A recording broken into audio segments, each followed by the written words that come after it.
Welcome to star education YouTube channel. Star education YouTube ચેનલમાં આપ સૌનું સ્વાગત છે. આજનો જે વિડીયો છે એમાં આપણે ચર્ચા કરીએ 3 એપ્રિલના તમામ અગત્યના કરંટ અફેર. ગઈકાલે આપણે તલાટીના સુપરફાસ્ટ રિવિઝનના વિડીયો અપલોડ કરેલા છે, તો એ વિડીયો તમને તલાટીમાં સુપરફાસ્ટ ક્વિક રિવિઝન માટે ખૂબ ઉપયોગી થશે. આપણી ચેનલ ઉપર તમે ચેનલનું પેજ વિઝિટ કરશો એટલે ત્યાં તમને જોવા મળશે. પ્રશ્ન સૌથી પહેલા એક તમારા માટે જેનો જવાબ આપવાનો તમારે કોમેન્ટમાં નાટોનો 31મો સભ્ય દેશ કોણ બન્યો છે, ઓપ્શન આપેલા છે તમને. જેટલું પણ યાદ આવે લખવાનો પ્રયાસ કરવાનો કોમેન્ટ બોક્સમાં. ક્લિયર? તો શરૂ કરીએ હવે આજનો વિડીયો. સૌથી પહેલો ક્વેશ્ચન આજના વિડીયોમાં. ભારત સરકારે રાસાયણિક મુક્ત અને આબોહવા સ્માર્ટ કૃષિ એને પ્રોત્સાહન આપવા માટે એક અલગ જ સ્વતંત્ર યોજના તરીકે કુદરતી ખેતી પર રાષ્ટ્રીય મિશન શરૂ કર્યું છે. Okay, national mission four nature farming અંગ્રેજીમાં કહીએ તો આવું થાય. કયા મંત્રાલય હેઠળ કાર્ય કરે છે? તો આ ભારતનું કૃષિ અને ખેડૂત કલ્યાણ મંત્રાલય અંતર્ગત કાર્ય કરે છે. ઓપ્શન ડી આપણો અહીંયા આન્સર થશે. તો હાલમાં જે રાસાયણિક મુક્ત અને આબોહવા સ્માર્ટ કૃષિ છે પ્રોત્સાહન આપવા માટે સરકારે અલગથી સ્વતંત્ર યોજના શરૂ કરી છે. નામ છે એનું national mission on nature farming. Clear? તો આ યોજના છે કેન્દ્ર સરકારે શરૂ કરી છે. અલગ જ યોજના છે, બરાબર, સ્વતંત્ર યોજના છે. બાકી સમગ્ર દેશમાં કૃષિ ખેતી છે, કુદરતી ખેતી છે એને પ્રોત્સાહન આપવા માટે ભારતીય પ્રકૃતિ કૃષિ પદ્ધતિ છે એને અપસ્કેલ કરીને આ national mission on nature farming છે એને ઘડવામાં આવેલું છે. એ પણ આપણે સાથે સાથે યાદ રાખશું. હવે આના અંતર્ગત છે કુલ 1500 જેટલા ક્લસ્ટરો વિકસાવવામાં આવશે. આ national mission on nature farming છે એના અંતર્ગત 15,000 જેટલા છે ક્લસ્ટરો વિકસાવવામાં આવશે. 15,000 ક્લસ્ટરો છે, ઓકે, એ કુલ કેટલો વિસ્તાર કવર કરશે? તો કે 7.5 લાખ હેક્ટર જેટલો વિસ્તાર છે એ કવર કરી લેશે. આના અંતર્ગત છે નોંધણી મારફત છે ખેડૂતો ક્લસ્ટર સભ્ય તરીકે જોડાઈ શકશે અને એમાં દરેક ક્લસ્ટરમાં 50 હેક્ટરની જમીન હશે અને 50 હેક્ટરની જમીનમાં 50 કે તેથી વધારે ખેડૂતોનો સમાવેશ કરવામાં આવશે. જોડાવા માટે ખેડૂતોને નોંધણી કરાવવી પડશે. એઝ અ ક્લસ્ટર સભ્ય કોઈને જોડાવવું હોય તો ખેડૂતોએ આમાં નોંધણી કરવી પડશે. તો આ ટાઈપની યોજના છે, બરાબર. અને આ પરંપરાગત કૃષિ વિકાસ યોજના છે એના હેઠળની આ પેટા યોજના છે. ક્લિયર? તો એ પણ આપણે યાદ રાખશું. સાયન્ટિફિક ડેટા જર્નલમાં પ્રકાશિત થયેલા સંશોધનમાં ગ્લોબલ વોર્મિંગમાં ફાળો આપનાર દેશોમાં ટોચના 10 દેશો છે, ટોપ 10 કન્ટ્રી. એમાં ભારતનો ક્રમ કેટલામો છે? એમાં ભારત 5મા ક્રમે છે. ટોપ 10 કન્ટ્રીની અંદર ભારત 5મા નંબરનો દેશ છે કે જે સૌથી વધુ ગ્લોબલ વોર્મિંગ કરે છે. તો સૌથી વધુ કયો દેશ કરે છે એવો પણ પ્રશ્ન થાય આપણને. તો સૌથી વધારે ગ્લોબલ વોર્મિંગ કરતો દેશ આ રેન્કિંગ પ્રમાણે બન્યો છે યુએસ. યુનાઇટેડ સ્ટેટ્સ છે એના ઉત્સર્જનના કારણે સૌથી વધારે આ યાદીમાં ટોચના સ્થાન પર છે. તાપમાનમાં આ કન્ટ્રી દ્વારા 0.28 ડિગ્રી સેલ્સિયસ છે એનો વધારો થાય છે. ક્લિયર? એપ્રોક્સિમેટલી પર્સન્ટેજમાં જોઈએ તો 17.3% વધારો તાપમાનમાં યુએસએ કરે છે. બીજા ક્રમે ચીન આવે છે, ત્રીજા ક્રમે રશિયા આવે છે, 5મા ક્રમ પર આપણો દેશ ભારત છે. 2005માં ભારત 10મા સ્થાને હતો. ત્યારથી લઈને અત્યાર સુધીમાં જોઈએ તો અત્યારે 5મા સ્થાને પહોંચી ગયું છે. 2005માં ભારત 10મા નંબરે હતું અને અત્યારે 5મા નંબરે પહોંચી ગયું છે. ક્લિયર? અને 1850 થી લઈને 2021 સુધીનો જે સમયગાળો છે એમાં 0.08 ડિગ્રી સેલ્સિયસના તાપમાન માટે ભારત છે એ જવાબદાર છે. બસ એટલા પોઈન્ટ યાદ રાખશો તો ચાલશે આમાંથી. હાલમાં યાંગલી ફેસ્ટિવલની ઉજવણી ભારતના કયા રાજ્યમાં થઈ? યાંગલી ફેસ્ટિવલ છે આસામમાં ઉજવાય છે, તો આન્સર આવશે આસામ. તો હાલમાં જ અહીં તમે જોવો છો આ યાંગલી ફેસ્ટિવલ છે એ તીવા આદિવાસીઓ દ્વારા ઉજવવામાં આવતો એક તહેવાર છે. વાવણીના મોસમની શરૂઆતને ચિહ્નિત કરવા માટે દર 3 વર્ષે આ એકવાર ફેસ્ટિવલ ઉજવાય છે જેનું નામ છે યાંગલી ફેસ્ટિવલ. તો કૃષિ સંબંધિત આ તહેવાર છે, ઓકે, અને દિવસ માટેની આ નોંધપાત્ર ઘટના છે. અને બાકી વાત કરું તો ત્યાંના જે આદિવાસીઓ છે એના માટે ખેતી છે એ મુખ્ય આવકનો સ્ત્રોત છે. તો એના માટે આ તહેવાર યાંગલી ફેસ્ટિવલ ખૂબ જ મહત્વનો છે. ક્લિયર? ત્યાંના લોકો આ ફેસ્ટિવલના સંદર્ભમાં તીવા નૃત્ય કરતા હોય છે અને બાકી સફળ લણણી થાય એ માટે ભગવાનને પ્રાર્થના કરતા હોય છે. એક પ્રકારનો કુદરતી ઘટના અથવા તો કૃષિ સાથે સંકળાયેલો આ તહેવાર છે. હાલમાં જ 30 માર્ચ 2023 ના રોજ શ્યામજી કૃષ્ણ વર્મા એમની પુણ્યતિથિ હતી. 30 માર્ચ એમનું નિધન થયું હતું. તો એ કઈ સંસ્થાના સ્થાપક હતા? તો શ્યામજી કૃષ્ણ વર્મા એમણે કઈ સંસ્થાની સ્થાપના કરી હતી? તો એમણે ઇન્ડિયન હોમ રૂલ સોસાયટીની સ્થાપના કરેલી છે. ઓપ્શન બી આપણો આન્સર થશે. ઓકે, તો 30 માર્ચ 2023 ના રોજ શ્યામજી કૃષ્ણ વર્માની પુણ્યતિથિ કયા? તમે ઇમેજમાં જોવો છો આજે શ્યામજી કૃષ્ણ વર્મા. ઓકે, જન્મ એમનો 4 ઓક્ટોબર 1857 માં થયેલો, કચ્છ જિલ્લાના માંડવી તાલુકામાં. ક્લિયર? અને જે કચ્છ યુનિવર્સિટી છે એ શ્યામજી કૃષ્ણ વર્મા યુનિવર્સિટીના નામથી જ ઓળખાય છે. તો એ પણ આપણે યાદ રાખીશું. બાકી વાત કરું તો એમણે લંડનમાં ઇન્ડિયન સોશિયોલોજીસ્ટની સ્થાપના 1905 માં કરેલી હતી. એક પ્રકારનું માસિક છે. ઇન્ડિયન હોમ રૂલ સોસાયટીની સ્થાપના પણ 1905 માં કરેલી હતી. ઇન્ડિયા હાઉસની પણ એમણે સ્થાપના કરેલી હતી. તો આ બધા એમના અગત્યના કાર્યો છે, એ તમારે યાદ રાખવાના પરીક્ષા માટે. ઓકે, 1893 થી લઈને 1895 સુધી ઉદયપુર અને ત્યારબાદ જુનાગઢના દીવાન તરીકે એમણે હોદ્દો સંભાળેલો છે. તો પ્રશ્ન એમના વિશે પૂછાય કે શ્યામજી કૃષ્ણ વર્મા કયા રાજ્યના દીવાન તરીકે કાર્ય કરતા હતા? તો ઉદયપુર અને જુનાગઢ બંનેના દીવાન તરીકે તે કાર્ય કરતા હતા. ઓકે, તમને એમ થાય જુનાગઢ તો જિલ્લો છે, ઉદયપુર એ જિલ્લો છે, પણ એ સમયે એ રાજ્ય હતા, રજવાડા હેઠળ આવતા હતા. બરાબર, ભાવનગર, જુનાગઢ આ બધા એક સ્વતંત્ર રાજ્ય તરીકે હતા. તો જ્યારે ભારત સંઘમાં જોડાણ કર્યું તો પછી જિલ્લા બન્યા. બરાબર, બાકી એ પહેલા એક સ્વતંત્ર દેશી રજવાડા હતા બધા. ત્યાં દીવાન તરીકે તે કાર્ય કરતા હતા શ્યામજી વર્મા. બાકી ભારત સરકારે 1989 માં એમના વિશે ટપાલ ટિકિટ પણ જાહેર કરી હતી અને 30 માર્ચ 1930 ના રોજ સ્વિટ્ઝરલેન્ડના જીનેવા ખાતે એમનું અવસાન થયું. બરાબર, તો 30 માર્ચ 1930 સ્વિટ્ઝરલેન્ડના જીનેવામાં શ્યામજી કૃષ્ણ વર્માનું નિધન થયું. પ્રશ્ન એકવાર એવો પણ પરીક્ષામાં આવેલો હતો કે શ્યામજી કૃષ્ણ વર્માનું નિધન છે કયા દેશમાં થયું? તો સ્વિટ્ઝરલેન્ડ. હાલમાં national commission for protection of child right NCPRC એમણે તમામ રાજ્ય અને કેન્દ્ર શાસિત પ્રદેશોને પત્ર લખીને કયા રોગ ધરાવતા બાળકોને યોગ્ય કાળજી અને જરૂરી સુવિધાઓ પૂરી પાડવામાં આવે તેવું સૂચન કર્યું છે? તો આ national commission for protection of child right એમણે એક પત્રથી તમામ રાજ્ય અને કેન્દ્ર શાસિત પ્રદેશોને કીધું કે ભાઈ આ રોગમાં તમારે તમામ સુવિધાઓ પૂરી પાડવાની છે અને તમામ બાળકો માટે દરેક પ્રકારની કાળજી રાખવી પડશે આ રોગ માટે. બરાબર, તો કયો રોગ છે આ રોગ છે ટાઈપ 1 ડાયાબિટીસ. હવે તમને એમ થાય બાળકોમાં પણ હોય ડાયાબિટીસ? તો કે હોય. બરાબર, ડાયાબિટીસ બે પ્રકારના હોય. એક તો છે ટાઈપ 1, ઓકે, અને બીજું છે ટાઈપ 2. ઓકે, તો આ બંનેમાં શું ડિફરન્સ છે? ટાઈપ 1 છે મોટે ભાગે યંગસ્ટર અને બાળકોની અંદર જોવા મળે છે, અને ટાઈપ 2 છે એ મોટે ભાગે વૃદ્ધોમાં જોવા મળે.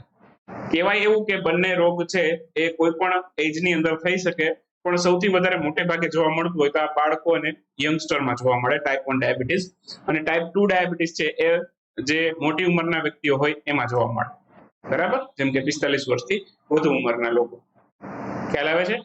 તો બે એ જ વસ્તુ અહીંયા તમને આખી કીધેલી છે. ઓકે, તો national commission for child right protection of child right એમણે તમામ રાજ્ય કેન્દ્ર શાસિત પ્રદેશોને કીધું કે ભાઈ ટાઈપ 1 ડાયાબિટીસ ધરાવતા બાળકો છે એને યોગ્ય કાળજી અને જરૂરી સુવિધાઓ પૂરી પાડજો. શું કામ? કેમ કે એની ટ્રીટમેન્ટ માટે એક જ વસ્તુ થાય. ટાઈપ 1 ડાયાબિટીસ જેમને હોય એમને ઇન્સ્યુલિનના ઇન્જેક્શન સિવાય કોઈ પણ બીજો કોઈ રસ્તો નથી. તો ટાઈપ 1 ડાયાબિટીસ છે, બરાબર, એક ક્રોનિકલ ડિસઓર્ડર છે, મીન્સ કે ક્રોનિકલ ડિઝીઝ છે, એ દીર્ઘકાલીન વ્યવસ્થા કહી શકાય આ રોગની. આ રોગથી છે શું થાય? આ રોગ શેનાથી થાય? પેલી તો એ વાત કરીએ તો કાં તો શરીરમાં ઇન્સ્યુલિન છે એ ઓછું ઉત્પન્ન થાય અથવા તો નહિવત પ્રમાણમાં ઉત્પન્ન થાય, ત્યારે આ પ્રકારના રોગ થઈ શકે તમને. અને ઇન્સ્યુલિન છે એ શરીરની અંદર લોહીમાં ખાંડ એટલે કે શુગરનું પ્રમાણ છે કંટ્રોલ કરવા માટે છે મહત્વનું હોર્મોન છે ઇન્સ્યુલિન. બરાબર, અને ઇન્સ્યુલિન છે એ કોણ જનરેટ કરે? તો કે સ્વાદુપિંડ. તો જ્યારે કોઈ વ્યક્તિ અથવા તો બાળક અથવા તો કોઈ પણ વ્યક્તિ છે એમાં ઇન્સ્યુલિન કાં તો ઓછું ઉત્પન્ન થાય અથવા તો નહિવત પ્રમાણમાં ઉત્પન્ન થાય ત્યારે એને ટાઈપ 1 ડાયાબિટીસ થાય. કોઈ પણ ઉંમરે થઈ શકે આ વસ્તુ, પણ સામાન્ય રીતે બાળકો અને યુવાનોમાં વધારે જોવા મળે છે. ખ્યાલ આવી ગયો? તો આના માટે સોલ્યુશન એક જ છે, ઇન્સ્યુલિનના ઇન્જેક્શન. બરાબર, ઉત્પન્ન ના થાય તો બહારથી ઇન્જેક્શન આપવા પડે. ખ્યાલ આવે છે? એવી જ રીતે ટાઈપ 2 ડાયાબિટીસ છે, એમાં ઇન્સ્યુલિન છે એનો ઉપયોગ કરવાની રીતને ફેરવી નાખે. મીન્સ કે ઇન્સ્યુલિન બનતો તો હોય પણ એ શુગરને કંટ્રોલ નથી કરી શકતું. શરીરમાં ઇન્સ્યુલિન બને છે પણ શુગર કંટ્રોલ નથી કરતું, એટલે કે ઇન્સ્યુલિનનો ઉપયોગ થવાની રીત છે એ ચેન્જ થઈ જાય છે. બરાબર, પણ ઇન્સ્યુલિન તો શરીરની અંદર બને જ છે, તો એને કહેવાય ટાઈપ 2 ડાયાબિટીસ. બરાબર, તો આ છે મોટે ભાગે આધેડની અંદર, મીન્સ કે આધેડ એટલે કે મોટી ઉંમરના જે લોકો છે, 45 વર્ષથી વધુ ઉંમરના લોકો, એને અંદર આ રોગ જોવા મળે છે. બાકી વિશ્વ ડાયાબિટીસ દિવસ પણ આપણે ઉજવીએ છીએ આ બધા રોગો પ્રત્યે જાગૃતતા ફેલાવવા માટે. 14મી નવેમ્બરે વિશ્વ ડાયાબિટીસ દિવસ દર વર્ષે આપણે ઉજવીએ છીએ. NCPCR ની પણ વાત કરી દઉં, national commission for protection of child right. Okay, તો એ એક વૈધાનિક સંસ્થા છે. પ્રશ્ન એવો પૂછે નીચેનામાંથી કઈ વૈધાનિક સંસ્થા છે, કઈ નથી, એમાં બધું ઉપયોગી થાય. ઓકે, અને બાકી માર્ચ 2007 ના રોજ છે આ કમિશન છે એની સ્થાપના કરવામાં આવેલી છે, અને commission for protection of child act 2005 હેઠળ છે આની સ્થાપના થઈ હતી માર્ચ 2007માં NCPCR. બાકી કયા મંત્રાલય હેઠળ કાર્ય કરે છે એવું પણ પૂછે તો મહિલા અને બાળ વિકાસ મંત્રાલય હેઠળ છે આ કાર્ય કરે છે. 100% ઇલેક્ટ્રિફાઈડ રેલવે ધરાવતું નેટવર્ક ભારતનું પ્રથમ રાજ્ય કયું બન્યું છે? 100% ઇલેક્ટ્રિફાઈડ રેલવે નેટવર્ક ધરાવતું ભારતનું સૌથી પહેલું રાજ્ય બન્યું છે હરિયાણા. આન્સર આવશે હરિયાણા. હરિયાણા એ છે હાલ બ્રોડગેજ નેટવર્ક જેની કુલ લંબાઈ છે 1701, તો એનું 100% ઇલેક્ટ્રિફિકેશન કરી નાખ્યું છે. બાકી હરિયાણાના ફરીદાબાદમાં સૂરજકુંડ મેળાનું આયોજન થયું હતું. થોડુંક રેલવે વિશે રિવિઝન કરાવી દઉં. હાઇડ્રોજન ફ્યુઅલ સેલથી ચાલતી બસ છે, હાઇડ્રોજન ફ્યુઅલ સેલથી ચાલતી ટ્રેન છે, એ આપણને ડિસેમ્બર 23 સુધીમાં મળી જશે. બાકી ભારતીય railway net zero carbon emission માટેનો જે લક્ષ્યાંક રાખ્યો છે 2030 નો રાખ્યો છે, અને બાકી વાત કરું તો ભારત સરકારનો જે નેટ ઝીરો કાર્બન એમિશનનો લક્ષ્યાંક છે એ 2070 સુધી. તો કેટલા પોઈન્ટ આમાંથી તમારા માટે અગત્યના છે? બાકી ભારતના સૌથી પહેલી બુલેટ ટ્રેન છે એ ઓગસ્ટ 2026 સુધીમાં આવી જશે. આ બાબતની પણ જાહેરાત છે કેન્દ્રીય મંત્રી અશ્વિની વૈષ્ણવે કરેલી છે. તો આ બધા પોઈન્ટ આપણે અગાઉ અભ્યાસ કરી ચૂક્યા છીએ. એક નાનકડું રિવિઝન આપણે અહીંયા રેલવેની વાત આવી એટલે જોઈ લીધું, ને લક્ષ્યાંક પણ આપણે યાદ રાખી લીધું. હાલમાં જ કયા રાજ્યમાં ગેંડાના શિકાર બાદ એક ટાસ્ક ફોર્સની રચના કરવામાં આવી છે જે શિકાર કરનારા ઉપર કાર્યવાહી કરશે? ગેંડાની વાત આવે એટલે એક રાજ્ય મગજમાં સેટ થઈ જવું જોઈએ, આસામ. આસામની અંદર જે એક સિંગી ગેંડા જોવા મળે એ કાજીરંગા રાષ્ટ્રીય ઉદ્યાનમાં જોવા મળે છે. તો આ આસામની વાત થાય છે. આસામની અંદર છે ગેંડા. 2022 ની અંદર છે ગેંડાનો એક પણ શિકાર નહોતો થયો. 2022 છે આ આખા વર્ષમાં કોઈ પણ એક પણ ગેંડાના શિકારની ઘટના નહોતી બની, એ માટે આ ચર્ચામાં હતો. અને હવે ફરી પાછી એક ગેંડાના શિકારની ઘટના બની છે, તો એટલે ત્યાંની જે સરકાર છે એલર્ટ થઈ ગઈ છે અને એક ટાસ્ક ફોર્સની રચના કરી નાખી છે.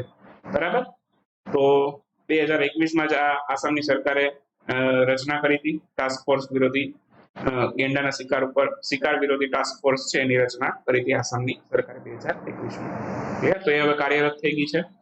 ઓકે, અને ગેંડાની વાત કરું તો ગેંડા વિશ્વની અંદર ગેંડાની કુલ 5 પ્રજાતિ જોવા મળે, જેમાંથી 2 આફ્રિકાની અંદર છે, સફેદ અને કાળો ગેંડો. બરાબર, બાકીના 3 એશિયામાં જોવા મળે છે. એશિયાની અંદર એક સિંગ વાળો ગેંડો, જાવાન ગેંડો અને સુમાત્રન ગેંડો, આ 3 ગેંડા પ્રખ્યાત છે. જેમાંથી એક સિંગ વાળો ગેંડો છે એ ભારતમાં પ્રખ્યાત છે, જે ભારતીય ગેંડા તરીકે પણ ઓળખાય છે. અને આ એક સિંગ વાળો ગેંડો છે એ સૌથી મોટી ગેંડાની પ્રજાતિ છે. બાકી ગેંડા વિશે વાત કરું તો એક સિંગ વાળો ગેંડો છે IUCN ની રેડ લિસ્ટની અંદર સંવેદનશીલ તરીકે સૂચિબદ્ધ છે. સાઇટ્સની યાદીમાં પરિશિષ્ટ 1 ની અંદર સમાવેશ છે, એટલે બધામાં મેક્સિમમ પ્રોટેક્શન આપ્યું છે. અને વાઇલ્ડ લાઇફ કન્ઝર્વેશન એક્ટ 1972 એમાં પણ અનુસૂચિ 1માં છે. મેં તમને કીધું એ પ્રમાણે અનુસૂચિ 1 ની અંદર મેક્સિમમ પ્રોટેક્શન હોય.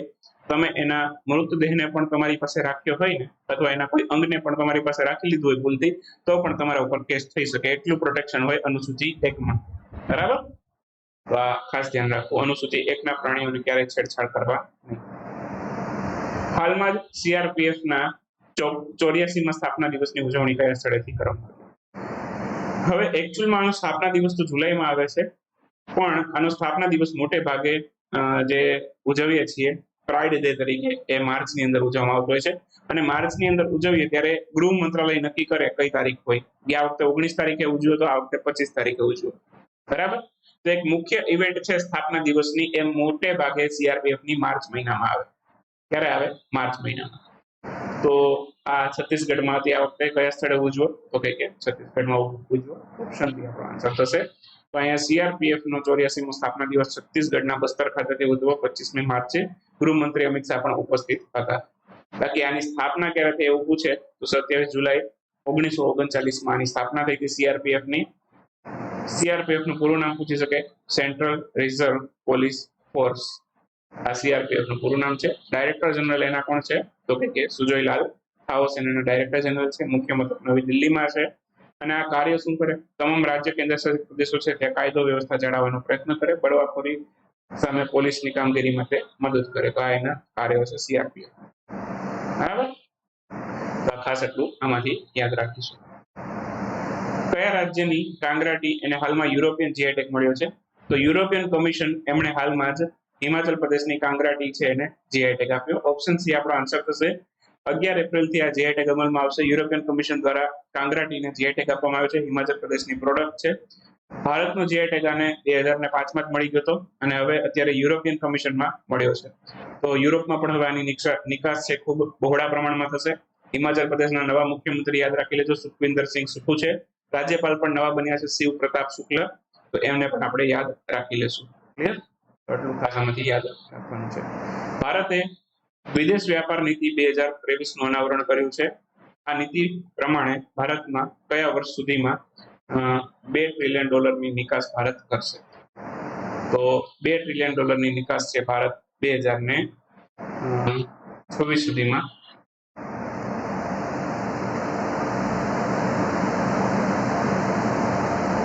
2030 સુધીમાં કરશે. સોરી, આઈ મિસ્ટેક. 2030 સુધીમાં જે નિકાસ કરશે. તો ઓપ્શન બી આપણો આન્સર થશે. તો ભારતની ફોરેન ટ્રેડ પોલિસી છે, ઓકે, એનું હાલમાં જ અનાવરણ કર્યું છે ભારત સરકારે. અને આ વાણિજ્ય વિભાગ અંતર્ગત તૈયાર કરવામાં આવતી હોય છે. તો ફોરેન ટ્રેડ પોલિસી છે એ વાણિજ્ય વિભાગ અંતર્ગત ચાલતી હોય છે. અને હાલમાં જ છે આનું લોન્ચિંગ કોણે કર્યું? પિયુષ ગોયલ દ્વારા આનું અનાવરણ કરવામાં આવ્યું. અને આ 1 એપ્રિલ 2023 થી અમલમાં આવશે. વિદેશ વ્યાપાર નીતિ હતો તો ફોરેન ટ્રેડ પોલિસી ક્યારથી અમલમાં આવશે? 1 એપ્રિલ 2023 થી અમલમાં આવશે. તો મેઇન વસ્તુ આમાં હાઇલાઇટ કરેલી છે શું છે? 2030 સુધીમાં આપણું જે નિકાસ છે એને $2 ટ્રિલિયન સુધી પહોંચાડવી. ક્લિયર? આ આપણો મુખ્ય હેતુ છે. બાકી આમાં હાલમાં ટીઈ કેટલા કાર્યરત છે? 39 ટીઈ કાર્યરત છે. ટીઈ નું ફૂલ ફોર્મ યાદ રાખજો, ટાઉન ઓફ એક્સપોર્ટ એક્સેલન્સ. તો અત્યારે 39 છે, 4 નવા બનશે. ક્યાં બનશે? ફરીદાબાદ, મુરાદાબાદ, મિર્ઝાપુર અને વારાણસી. આ 4 નવા સ્થપાશે ટીઈ. બરાબર. તો એટલું ખાસ આમાંથી યાદ રાખવાનું છે. બાકી આપણી એન્ડ્રોઇડ એપ્લિકેશન છે અને એન્ડ્રોઇડ એપ્લિકેશનમાં પેઇડ કન્ટેન્ટ એક્સેસ કરી શકાય છે. આપણી ઈ-મેગેઝિન, ટેસ્ટ, આ બધી ફેસિલિટી છે તમે માત્ર પેઇડ એપ્લિકેશનની અંદર એક્સેસ કરી શકશો. અને તલાટી જુનિયર ક્લર્કના રિવિઝનના લેક્ચરો આવ્યા કરશે. આજે પણ લેક્ચર આવશે. ગઈકાલે 2 લેક્ચર આવ્યા હતા. આજે પણ તમારા માટે 1 થી 2 લેક્ચર લાવવાનો પ્રયાસ રહેશે મારો.